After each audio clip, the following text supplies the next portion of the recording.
Olá pessoal, então agora a gente vai falar ainda sobre os cálculos estequiométricos, agora lembrando que a grande maioria das reações, para não dizer todas, né, elas não se dão a 100%, ou seja, nem sempre todo o produto esperado será obtido, né? Então a gente vai determinar o rendimento de uma reação, né? E às vezes quando a gente não tem suficiente um reagente que vai fazer com que a gente tenha uma reação com um rendimento abaixo do esperado, porque na verdade está faltando um dos reagentes, logo o outro vai estar sobrando. Então, primeira coisa, a grande maioria das reações não se dão a 100%, o que quer dizer que parte dos reagentes não chegam a formar produtos, né? Esse dado é muito importante para quando precisamos prever a quantidade de produtos ou de reagentes que precisamos empregar numa reação.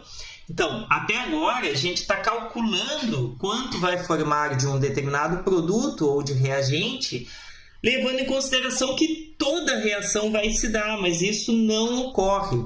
Por exemplo, a síntese da amônia se dá em torno de 35% de rendimento e o resto não vai reagir, mesmo eu tendo uma grande quantidade de reagente ainda para reagir. Tranquilo? Então, ou seja, ela encontra, lembra daquela seta de equilíbrio? Ela vai encontrar o equilíbrio antes dela sim, chegar próximo do fim.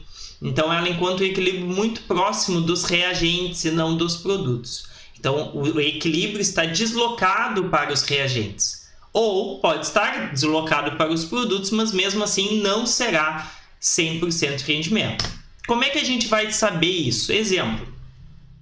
Imagine um carro com seu motor descalibrado, onde a combustão não é completa, né? Este motor foi testado e a combustão de 1 litro de octano, que é a substância principal da gasolina, de massa 702 gramas, sob certas condições, obteve 1,84 kg de dióxido de carbono.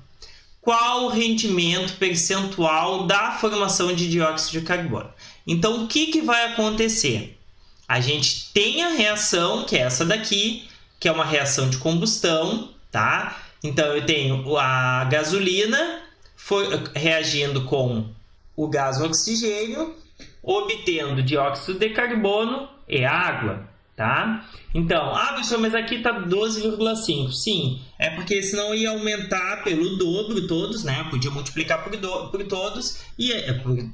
2 todos, mas eu não multipliquei só para não ficar um número muito grande, tá? Mas se eu perguntar para vocês sobre o balanceamento, eu quero o menor número inteiro, tá bom? Então, acordado isso, o que vai acontecer? Ela está corretamente balanceada, eu já dei a equação dessa forma, então vocês vão usar ela dessa forma. 1 mol de octano gera 8 mols de dióxido de carbono. Calculando a massa, 1 mol de octano tem 114. Professor, ele falou 702. Sim, isso em 1 litro. Isso é quanto ele está já na pergunta. Eu estou pegando ainda esses números, eu estou pegando da minha equação, tá vendo? Então, se eu calcular a massa do octano, a massa dele é 114. Se eu calcular a massa do dióxido de carbono, cada mol é 44 vezes 8, 352, tá bom? Agora vem a pergunta. Se com essa quantidade eu obtenho isso, com essa quantidade eu vou obter X. Professor, mas ele já deu a resposta. Não, gente. Essa é a quantidade de octano. Sob certas condições, ele obteve tanto de dióxido. E ele quer saber o rendimento. Então, primeiro eu vou colocar este valor e ver quanto eu obteria se eu tivesse 100% de rendimento. E aí depois eu vou comparar com esse aqui para ver se foi 100%. Tá bom? Então, uso a quantidade de octano e vejo pelo cálculo quanto eu vou obter de dióxido de carbono. Isso será se a minha reação se desse 100%. Então, tá aqui, ó. Se com 114 eu obtenho 352, com 702 eu vou obter x. Resolvo a equação. Olha quanto eu teria que obter. 2,17 kg, ou seja, 2.167,6 gramas. E aí eu converti, como aqui está em quilo, converti para quilo. Olha, se fosse 100%, quanto eu obteria? 2,17. E ele obteve o quê? 1,84. Isso quer dizer que a reação não se deu a 100%, porque ele obteve um produto em menor quantidade do que eu obteria pelo cálculo. O que eu vou fazer agora? A resposta não é quanto ele obteria, e sim qual foi o rendimento. Então, isso aqui é se fosse 100%, e isso é se fosse a tantos por cento, que vai ser x. Tá aqui, ó. Então, 2,17, que é aqui, ó, é se eu tivesse 100%. 1,84 será x. Resolvo essa regra de 3 e eu vou ter o quê? A minha reação teve um rendimento de 84,8%. Viu? Não foi a 100%. Por que não foi 100%? Primeiro que, mesmo que o meu carro esteja totalmente calibrado, não vai sair 100% só de dióxido de carbono. Há uma pequena parte vai sair de monóxido de carbono, que é derivado da combustão incompleta. Tá? Mas, nesse caso, foi um valor muito acentuado, porque 84,8%, 85% não é um rendimento muito bom para um carro, porque está emitindo gases poluentes, porque o monóxido de carbono é um pouco mais poluente do que o dióxido de carbono, mas ambos são causadores do efeito estufa. Exemplo 2 está aqui. Olha só. Nesse aqui eu não vou botar passo a passo que nem eu fiz nos outros, né? Mas já está toda a conta aqui. Quando 24 gramas de nitrato de potássio foram aquecidos com chumbo, formando nitrito de potássio, como demonstrado na reação a seguir, calcule a quantidade de nitrito de potássio, sabendo que a reação é 68,3% de rendimento. Agora é diferente. Ele não me deu a quantidade que formou. Ele me disse qual é o rendimento da reação. Então, a gente vai calcular. Primeira coisa, a equação tem que estar balanceada, senão todo o cálculo vai estar errado. Ela é balanceada com os coeficientes todos 1. Ó. Então, com 1 mol de nitrato de potássio, eu gero 1 mol de nitrito de potássio. A partir da fórmula molecular, eu calculo a massa. A partir da fórmula molecular, calculei a massa também.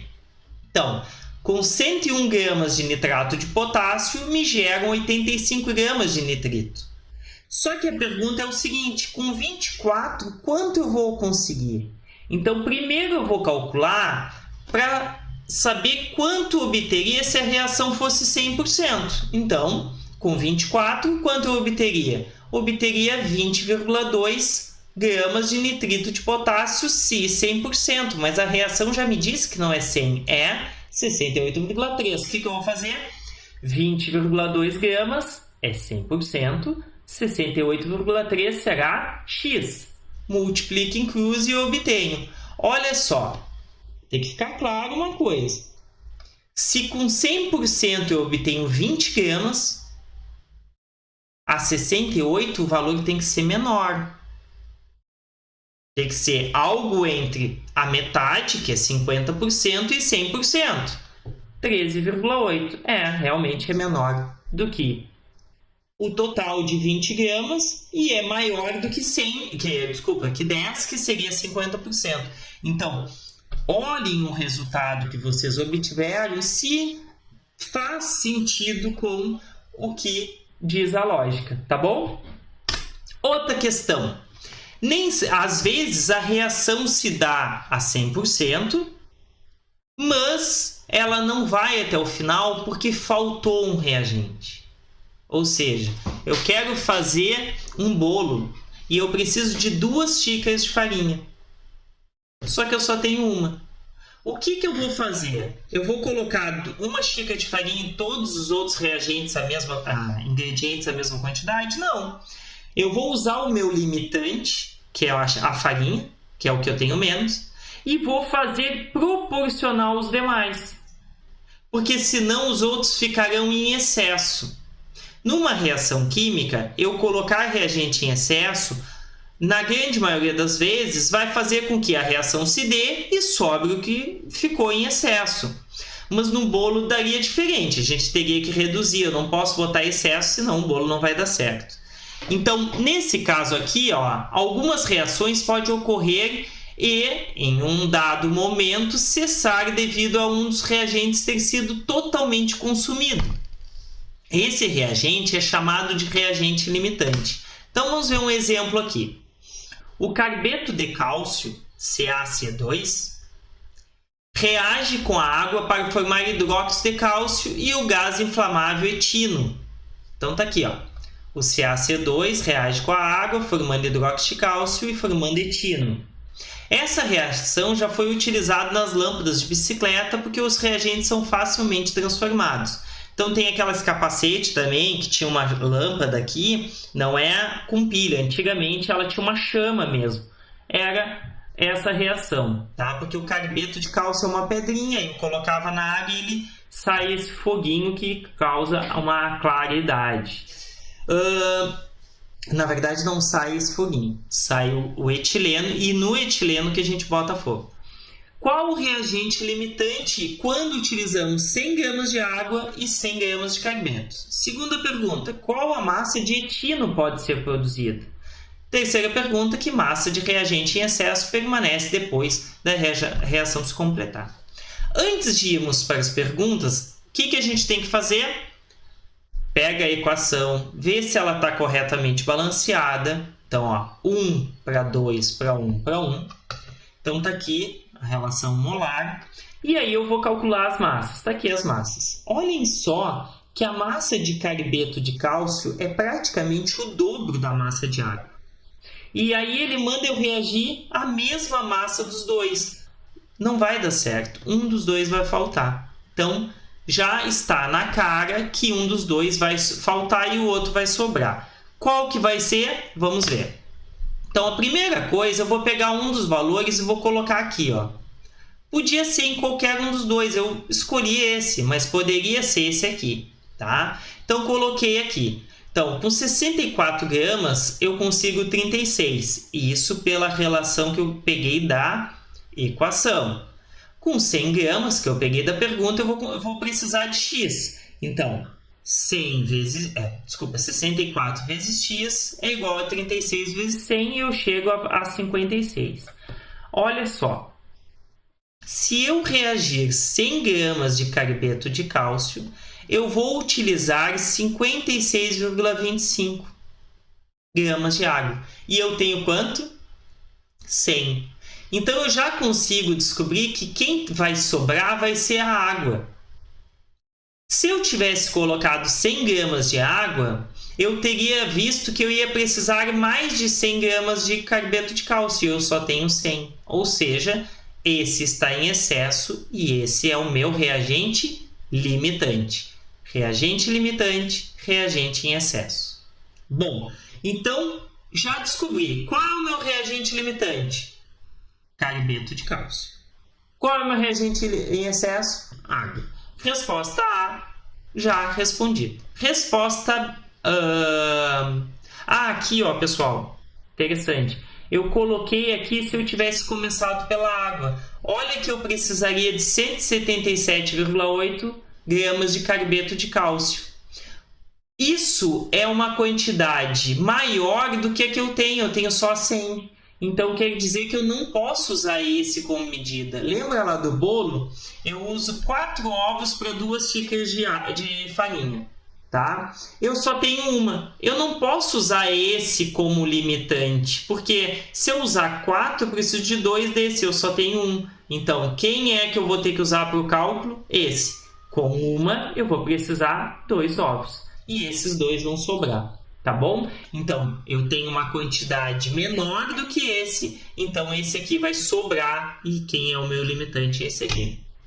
Vamos para a segunda pergunta.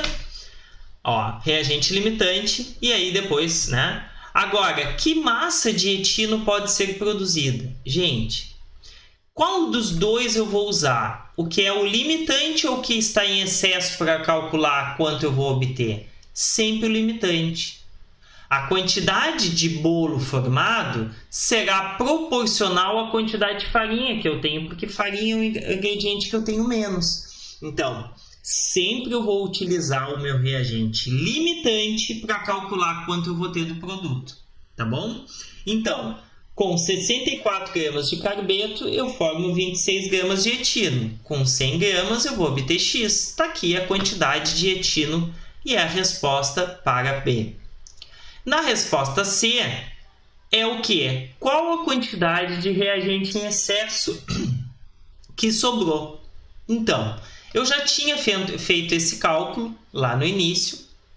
Então, com 64 eu preciso de 36, com 100 eu preciso de X, 56,25 gramas de água é o que eu vou usar, menos 100 gramas que eu tinha, essa é a quantidade que eu tenho em excesso do meu reagente. Tranquilo? Então, essa é como eu vou conseguir no exemplo, né?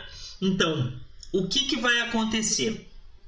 Preciso levar em consideração que nem toda reação se dá 100%. Existem reações que têm excesso de um reagente ou limite de um outro, né? E tem reações que eu tenho as quantidades corretas, mas eu não tenho 100% de rendimento, porque o rendimento da reação é pequeno. Então, precisamos saber calcular, levando em consideração a reação a partir do cálculo aqui estequiométrico, né? Quando eu calculo sempre como se fosse 100%, tá? Então, quando é rendimento de reação, calculo como 100% e depois eu uso a porcentagem do rendimento para calcular o produto formado. Se for reagente em excesso limitante, eu vejo quem é o meu reagente limitante e é a partir dele que eu vou calcular a minha reação. E posso ter os dois juntos, tranquilo? Isso vai ter bastante exercício na nossa lista. Então, até a próxima aula, que vai ser provavelmente a nossa última aula desse